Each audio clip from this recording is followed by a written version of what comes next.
एक पति पत्नी में टकरार हो गई। पति कह रहा था, मैं नवाब हूँ इस शहर का, लोग इसलिए मेरी इज्जत करते हैं और तुम्हारी इज्जत मेरी वजह से है। पत्नी कह रही थी, आपकी इज्जत मेरी वजह से है, मैं चाहूँ तो आपकी इज्जत 1 मिनट में बिगाड़ भी सकती हूँ और बना भी सकती हूँ। नवाब को तैस आ गया और बोला, ठीक है, दिखाओ मेरी इज्जत खराब करके। बात आ गई हो गई। नवाब के घर शाम को महफिल जमी थी। दोस्तों की हंसी मजाक हो रहा था कि अचानक नवाब को अपने बेटे के रोने की आवाज़ आई। वो जोर जोर से रो रहा था और नवाब की पत्नी बुरी तरह से उसे डांट रही थी। नवाब ने जोर से आवाज़ देकर पूछा कि क्या हुआ बेगम, क्यों डांट रही हो?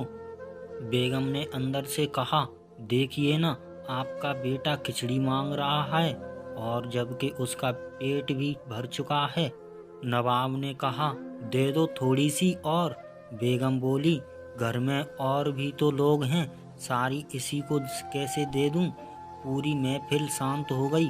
लोग काना फूकी करने लगे कि कैसा नवाब है, जरा सी खिचड़ी के लिए इसके घर में झगड़ा होता है। नवाब की पगड़ी उछल गई। सभी लोग चुपचाप उठकर चले गए। नवाब उठकर अपनी बेगम के पास आया और बोला, मैं मान गया, तुमने आज मेरी इज्जत तो उतार दी। लोग भी कैसी कैसी बातें कर रहे थे, अब तुम यही इज्जत वापस लाकर दिखाओ। बेगम बोली, इसमें कौन सी बड़ी बात है? आज जो लोग महफिल में थे उन्हें आप फिर किसी बहाने से उन्हें निमंत्रण दीजिए। नवाब ने फिर से सबको बुलाया। बैठक और मौज मस्ती के बहाने सभी मित्रगण बैठे थे। हंसी मजाक चल रहा था कि फिर वही नवाब के बेटे की रोने की आवाज़ आई। नवाब ने आवाज़ देकर पूछा, बेगम क्या हुआ, क्यों रो रहा है हमारा बेटा? बेगम ने कहा, फिर वही खिचड़ी खाने की जिद कर रहा है। लोग फिर एक दूसरे का मुंह देखने लगे कि यार, एक मामूली खिचड़ी के लिए इस नवाब के घर पर रोज झगड़ा होता है। नवाब मुस्कुराते हुए बोला, अच्छा बेगम, तुम एक काम करो, तुम खिचड़ी यहाँ लेकर आओ, हम खुद अपने हाथों से अपने बेटे को देंगे, वो मान जाएगा और सभी मेहमानों को भी खिचड़ी खिलाओ। बेगम ने जवाब दिया, जी नवाब साहब। बेगम बैठक खाने में आ गई। पीछे नौकर खाने का सामान सर पर रखकर आ रहा था। हंडिया नीचे रखी और मेहमानों को भी देना शुरू किया। अपने बेटे के साथ सारे नवाब के दोस्त हैरान। जो परोसा जा रहा था वो चावल की खिचड़ी तो कतई नहीं थी, उसमें खजूर, पिस्ता, काजू, बादाम, किशमिश गिरी इत्यादि से मिलाकर बनाया हुआ स्वादिष्ट व्यंजन था।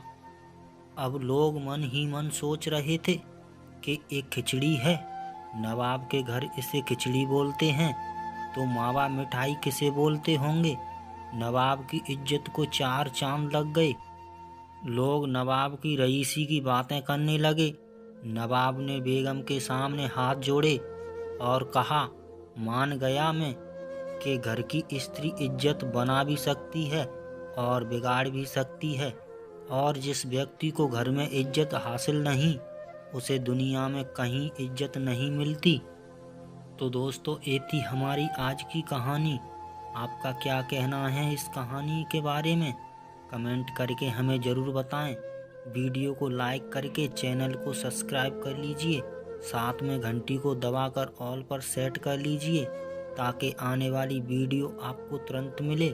मैं मिलता हूं आपसे अगली वीडियो में, तब तक के लिए धन्यवाद।